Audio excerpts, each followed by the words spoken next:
Well, thank you so much, Betsy. I really appreciate it. Thank you for those of you who joined today. I'm happy to take questions. I do want to say a couple of things. The first is that the president said today that he is intentionally trying to hinder the post office to undermine the use of vote by mail. This is voter suppression. That's what it is. He's trying to affect turnout in November by undermining a system that we know works and works well for Democrats and Republicans, and of course, independents. The Colorado election model is safeguarded from some of the slowdown that we may see from the post office. We send out mail ballots weeks ahead of time and actually ask Coloradans to stop sending their ballot back by mail 8 days before Election Day. We also use ballot drop boxes. There are hundreds of drop boxes all across the state, and I've been very proud to add a lot of them or provide the funding for them as during my tenure as Secretary of State.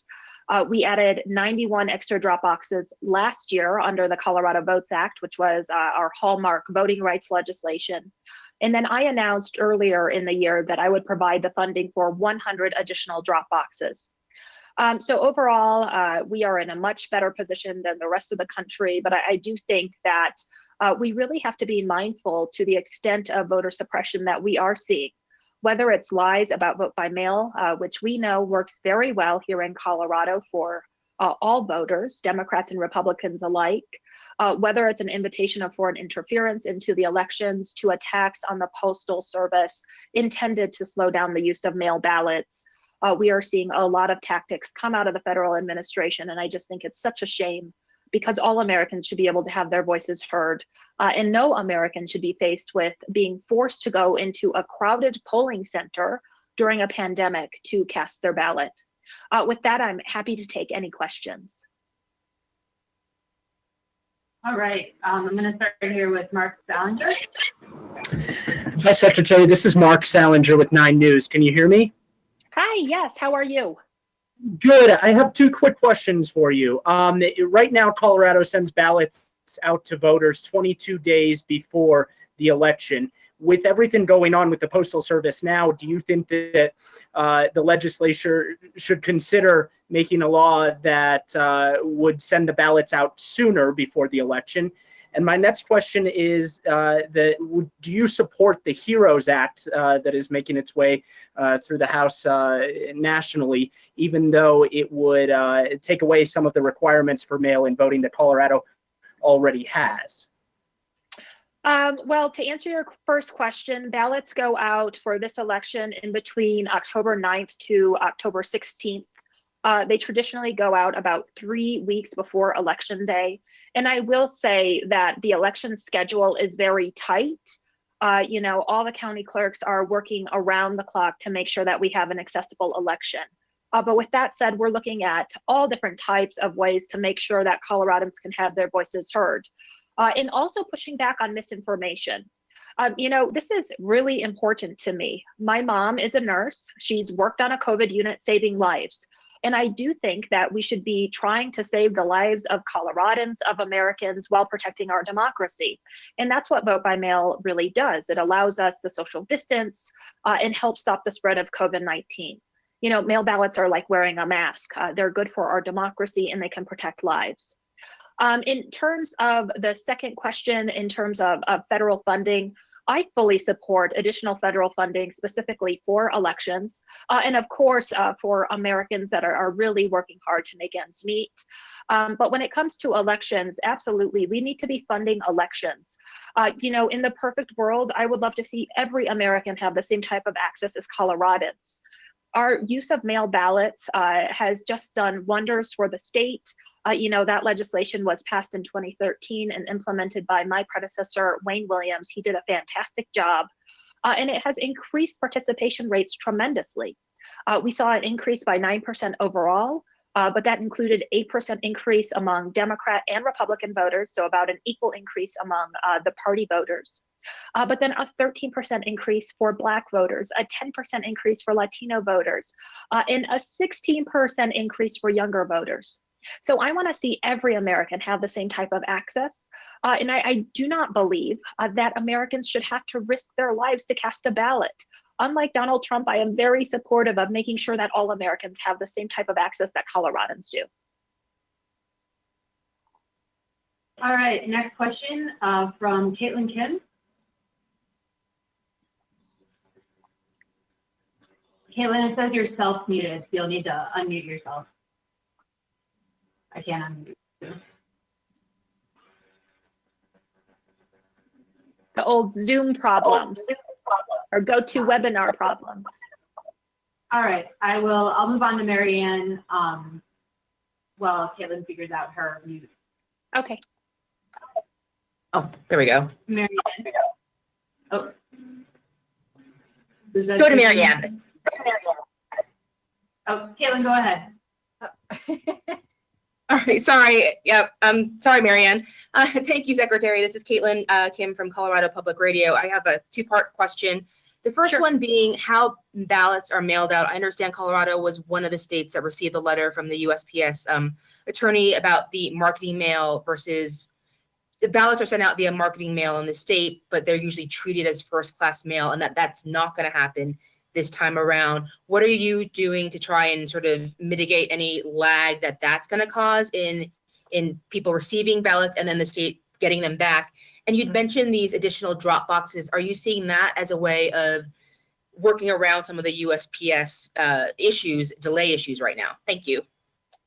Well, thank you for that question. A really good question. So to start off with, USPS has sent letters, including to us, saying that they're going to change how they treat election mail. You know, we have safeguards in place that allow us to mitigate some of the slowdowns that we will probably see from USPS. Because our ballots are sent out in so much in advance of Election Day, we're confident that Coloradans will receive them. And then actually, I led a piece of legislation that the governor signed into law a couple months ago that required that replacement ballots or any ballots that were going out after the first batch are sent out are actually sent with first-class priority mail postage. So that was a piece of legislation that we thought we needed, and now we are really glad and realize the extent that we did need that piece of legislation. So we are uniquely situated to withstand any slowdown from USPS. You know, most Coloradans who vote their mail ballot will return them to a drop box. We have about 75% of Coloradans on any given election vote their mail ballot and return it to a drop box. But the use of the mail and also in-person voting is really important. And I do want to really underline that the president is saying that he is trying to defund the United States Postal Service to prevent Americans from voting. That is reprehensible. You know, I just am taken aback that he would verbalize it. And I think that there has been a pattern of voter suppression. You know, we're in the middle of a pandemic. We had Wisconsin have their primary, and in Milwaukee alone, 180 polling locations were reduced to 5. We saw voters wait in 5-hour lines, and 70+ voters got sick by going to the polling centers. So the alternative to that is the Colorado election model of sending a mail ballot. So the president then attacks mail ballots with lies. Then he attacks the post office, which is a key partner in having an accessible democracy. The alternative to a post office is drop boxes, and the RNC is filing lawsuits against drop boxes. We know how to have accessible elections that are secure. Not only are we considered one of the most accessible states to cast a ballot in today, the Washington Post in 2018 commended Colorado for being a leader in cybersecurity, and so did President Trump's own former DHS secretary. And one of the reasons that we are such a secure state is that we use those mail ballots. Russia cannot hack a piece of paper. So I do think that we have to draw attention to the fact that the administration is pursuing different features to try to undermine the vote in November, and also highlight for Coloradans that we have an ample voting system that will allow a high degree of accessibility. We have safeguards already in place, and that's one of the reasons that the nation is looking towards Colorado to figure out what to do for the November election. Thanks. Now we'll go to Mary Ann. You're sure? Okay. Hi. Mary Ann, Mary Ann. Politics. Hi. And Caitlin asked one of the questions I was but I'm going to follow up on hers a little bit. She had asked about what you could do to deal with things like this. Are there other things you can do in addition to drop boxes to ensure that Coloradans do get their mail? And my second question, I know a lot of rural counties only have one voting service center. Are you increasing drop boxes in rural communities? Really good question, Marianne. Thank you so much for that question. The one thing that we can do and are doing is that I still have an application open for increased number of drop boxes. So I announced that this year, using the federal CARES money, that I would add I would provide the funding for up to 100 additional drop boxes. That application process is still open. It will be closing in about a week or so. So we really encourage county clerks to add more access, add more drop boxes, because we want to have accessible elections for all Coloradans. In terms of safe voting, I did issue a series of election rules to make sure that in-person voting was as safe as possible for the state primary. We will be slightly adjusting them on the margins, but we will have those similar election rules for November. And one of the rules includes making sure that there are backup polling centers. We have been provided with guidance from the state epidemiologist about what we should do if a voting site becomes contaminated. That in-person voting is so important, so we want to make sure that that is safe and secure, but also that there's backups. I was just on a panel with the Secretary of State of Michigan and Connecticut, and the Secretary of State of Michigan commented that 2020 is Plan B with a lot of things. And I just want to really highlight that Colorado has been leading on what that Plan B is, whether it's our voting rules, the emergency rules we put in place to make sure that in-person voting is as safe as possible, to all the extended access that we've been adding, whether it's extra voting centers or extra drop boxes. And when it comes to the Postal Service in general, we have a great relationship with our regional Postal Service. They do a fantastic job. They're partners. But I am extremely concerned about the new Postmaster General. A story just broke last night that he has conflicts of interest. He is sitting in a bed of corruption, leading the Postal Service. And of course, with what the president has been saying, it is very concerning that they are trying to undermine the Postal Service for their personal gain, whether that's financial or political.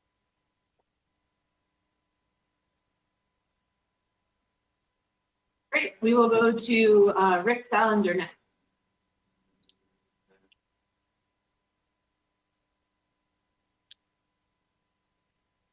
It's the old unmute.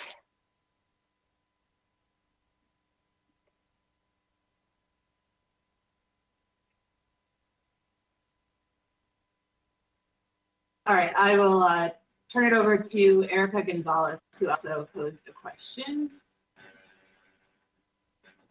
Hi there, can you hear me? Sure can. Hi. Great, thank you, and good afternoon. You pretty much answered the question that I was gonna ask. So I would just ask you then, to our viewers who are watching tonight and are worried, that the President of the United States is not supporting funding, the USPS election is in November, just a few months away. What do you say to our viewers who are worried with what they're seeing, the situation that is unfolding right now?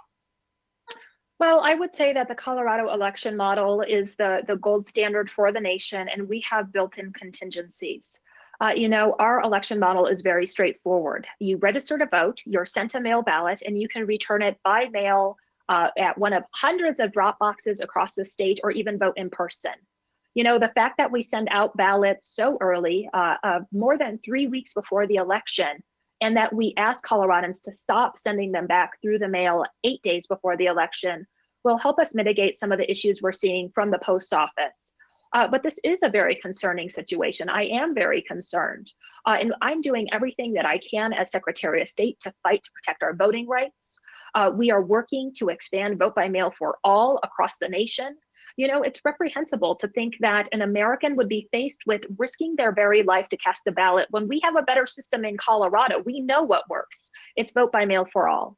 And I would say that the silver lining of the pandemic and everything going on is we are seeing a huge increase in accessible elections, just depending on what the president will do. We've seen the use of mail ballots increase tremendously from 2016. It was a little bit above 20%, where the Washington Post is guessing that it will be above 70% of Americans who have access. We should be very concerned that the president is trying to force Americans to risk their health to cast the ballot and undermining our elections and the very strategies we have to make sure that Americans are safe. So we just have to do everything that we can. I've been working with our congressional delegation. I have asked the Postmaster General to meet with me. And I would say we are in a much better place than other states, but all Americans deserve to have the same type of rights that Coloradans have. And we cannot allow the federal administration to undermine our elections and our democracy. All right, I'm going to turn over to Jesse Paul. Oh, Jesse, Hi, Jesse. Jesse. Question. I'm wondering if you're going to be encouraging people not to return their ballots by mail and instead use drop boxes in light of all the controversy and questions around the Postal Service. Well, you know, we're a couple months from the election at this point, and in general, Coloradans really use the drop boxes. So we are really leaning in and expanding drop box accessibility, and I think we've done a really good job. And like I said, there's still a chance to add even more drop boxes. We're estimating there will be anywhere between 320 to 350 drop boxes available for Coloradans in November.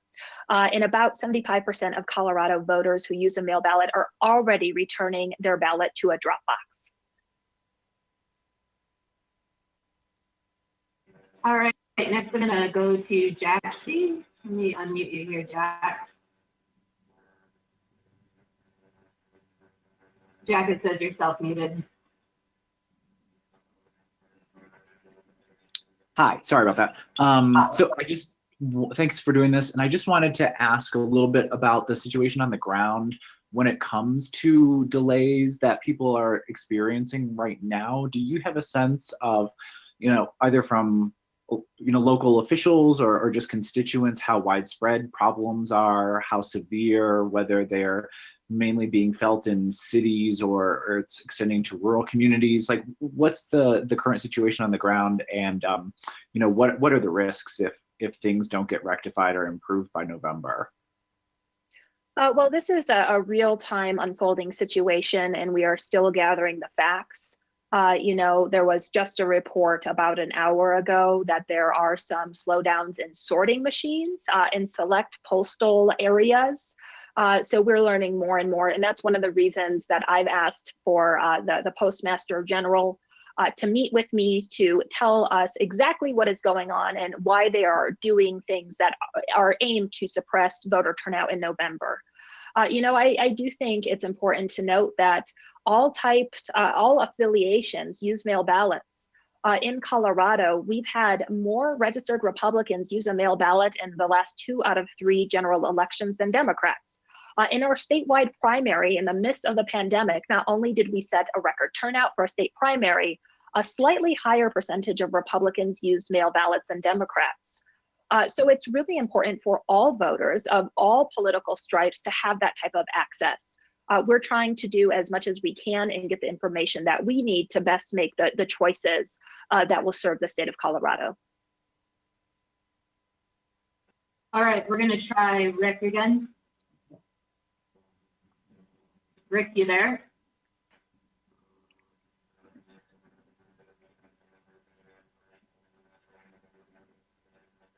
Showing you unmuted. Okay, we're gonna turn to the last question here from Taylor. If you can make sure to identify your media outlet, that would be great. Thanks. Hi, Taylor Summers for News Radio. I was curious. I know that Washington State has had some back and forth with the president over this issue as well, and the AG has said he's willing to get in and take this to court. I know this might be the Attorney General's perspective a little more, but I was wondering if you would see this potentially going to court as well as if this continues to escalate here. Well, that's a good question, because we need to do everything that we can to stop the use of the pandemic and the use of the post office to suppress voters. And we will do absolutely everything within our power, and just more to come on that topic. Related, I think it is really important to underline this isn't just about having accessible elections during the pandemic, though that's a large part of it. It's also about voter accessibility. And as a Secretary of State who's in charge of making sure that our elections are accessible to all communities, I do want to share that vote by mail increased participation by 9% in Colorado, including 8% evenly among Democrats and Republicans. It also increased turnout of Black voters by 13%, Latino voters by 10%, and younger voters by 16%. We are also in a time on top of COVID-19 with a reckoning of the systematic racism that we see in the United States. And voter suppression is systematic racism. One tool that we have to combat it is vote by mail for all. That's why I'm so passionate of really taking our Colorado election model and urging other states to adopt it.